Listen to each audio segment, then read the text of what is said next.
J'ai grandi toute ma vie à Vauban, mon village natal. C'est un village, il faut que ça reste un village. Avant, c'était un quartier ouvrier et ça devient un peu bobo, un peu bohème, qui ne gêne personne en fait, mais qui perd un peu de son âme de Marseillais, je veux dire. Voilà. Il est arrivé une population dans ce quartier qui a petit à petit remplacé l'autre population par le fait des loyers et du prix des maisons exorbitants. Quand certaines personnes me disent « Oui, mais toi, tu habites dans un quartier de riches ». Les riches habitent dans mon quartier. C'est pas du tout pareil, c'est pas la même chose. Il y a eu un patronage qui a été créé dans lequel il y a des garçons et des filles qui jouent dans la cour. Et ce patronage pour nous, c'est une seconde maison. C'était une seconde maison. Moi, je suis rentré au patronage, j'avais 5 ans. C'est un lieu qui a évité beaucoup de conneries à certains jeunes. Le patronage est sorti ça. J'y vais encore, j'ai 87 ans.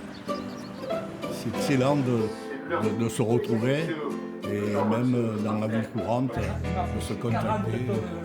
C'est un bon moment. On s'est rassemblés et on se rappelle. Tu te rappelles ça, tu te rappelles ça. On se retrouve. Notre patronage, c'est une famille. Au patronage, eh bien, c'est la fanfare pour moi. Nous avons recréé la fanfare. Quand il y avait la fanfare, tout le monde y allait. Tous vos bars étaient à la fanfare. On ne joue pas comme des vedettes, comme avant. Enfin, on se maintient. 1, 2, 3, 4.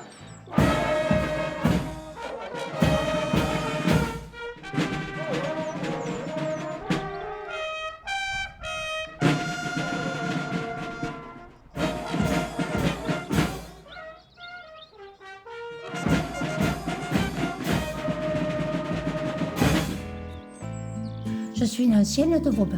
C'est mon quartier. C'est mon quartier. Vauban, c'est Vauban. Je ne voudrais pas entendre parler de mal de Vauban. J'ai jamais quitté Vauban, sauf pour le service militaire. C'est une histoire de famille pour moi. On se connaissait tous, donc c'était un petit village. On fréquentait tous la même école. J'espère qu'il restera cet esprit villageois. Cette attache qu'il y a avec ce quartier, je ne crois pas qu'on puisse l'avoir ailleurs. Je pense pas. C'était notre quartier.